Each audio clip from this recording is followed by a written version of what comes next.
The political chessboard that is Frank Herbert's Dune saga presents a feudal interstellar empire where powerful factions move to secure more influence and advance their own agendas. Every move is cloaked in shadow and intrigue, paving the way for an array of complex relationships layered throughout this intricate tale. Within the universe-changing events centered around House Atreides and its heir Paul, one might find it difficult to keep in mind the full scope of the vast and complex political games at play across the Imperium. One particular liaison in the story of Dune provides a glimpse into the deeper conspiracies and ulterior motives beneath a sensual veneer. In this video, I'd like to discuss the enigmatic relationship between Feyd-Rautha and Lady Fenring and examine the deeper complexities behind their interactions and how they paint a more detailed portrait of the complex political landscape of Dune. Spoiler warning if you are unfamiliar with Frank Herbert's Dune saga. As a dark reflection to Paul Atreides and bitter enemy of his family's house, Feyd-Rautha's character is similarly crafted with layers of complexity, with an integral role to play as the chosen heir of House Harkonnen. The nephew of the malevolent Baron Vladimir Harkonnen, Feyd is a young, ambitious, and cunning man being groomed to succeed his uncle and continue the Harkonnen legacy of greed and ruthlessness. Unlike his brutish older brother, Glossu Rabban, Feyd is characterized by a combination of lethal finesse and seductive charm, qualities that make him particularly dangerous, ideal traits for the future leader of House Harkonnen.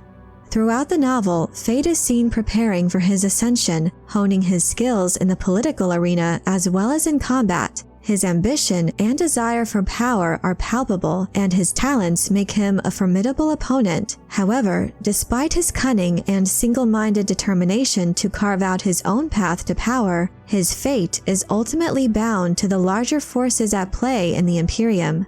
Feyd has a dual role in this sprawling narrative as heir of House Harkonnen, as well as a crucial cog in the shadowy schemes of the Bene Gesserit Sisterhood.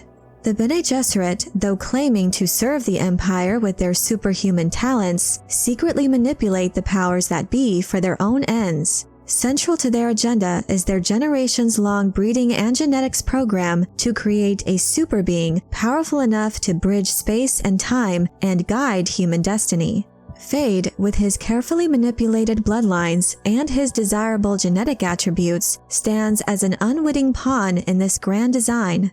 Lady Margot Fenring, a devoted member of the Bene Gesserit, embodies the Sisterhood's unyielding commitment to their cause. Her very position in the Imperium as wife to Count Fenring, the Emperor's closest advisor and right-hand man, is indicative of the Sisterhood's vast and far-reaching influence. While the Count visits the Harkonnen homeworld of Gedi Prime, representing Emperor Corino's interests, Lady Fenring has her own agenda to enact on behalf of the Sisterhood. On this fateful day, a time of celebration for Feyd-Rautha's birthday and his official recognition as Baron Harkonnen's heir apparent, a grand gladiatorial display is to be held. Feyd is poised to dispatch his 100th slave opponent to mark this grand occasion. He is immediately captivated upon first meeting Lady Fenring, noting her perfection of figure, beauty without ornament, and a serene repose that he found subtly disturbing. In a brash gesture, he asks her permission to dedicate his kill in the arena to her, permission Lady Fenring did not grant.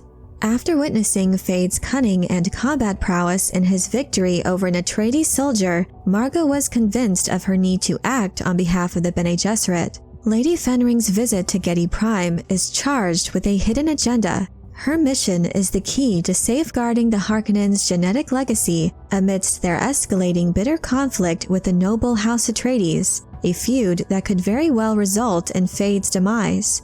By engaging in an intimate encounter with Feyd-Rautha, she not only works to ensure the continuation of his bloodline by carrying his offspring, she also seizes the opportunity to embed a psychological failsafe within him, a trigger word buried deep within his subconscious designed to incapacitate him should he become a threat to the Bene Gesserit's intricate plans.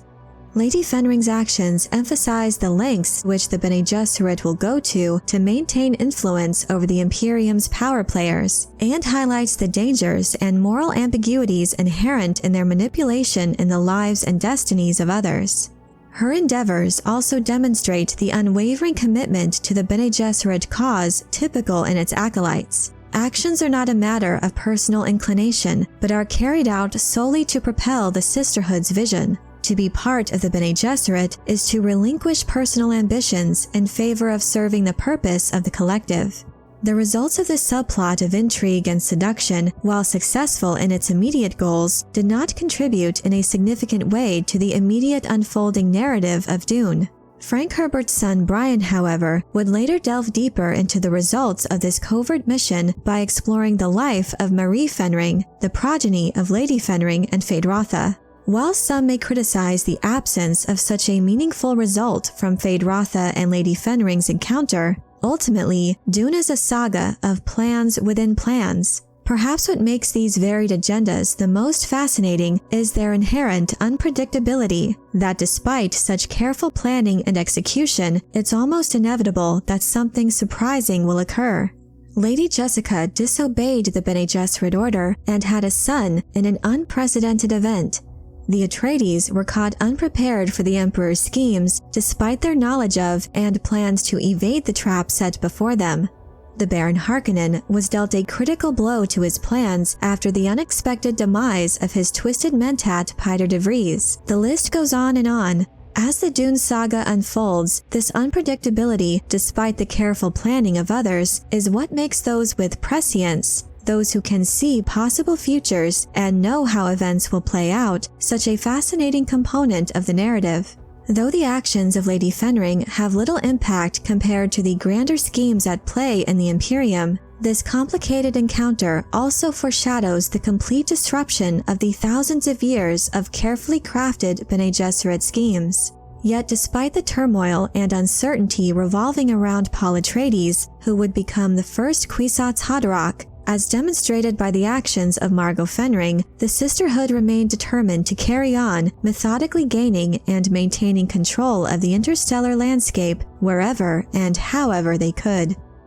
But I'm curious to know what you think of the seduction of Feyd-Rautha. Would you like to have seen more impactful results from this sensual encounter in the subsequent books of Frank Herbert's Dune saga? Let me know your thoughts in the comment section below. I hope you enjoyed this video. Leave a like if you did, and be sure to subscribe for more Dune and other sci-fi and fantasy news and lore. And if you're looking for other ways to show your appreciation, you can check out my Patreon page, where members get access to exclusive content and perks.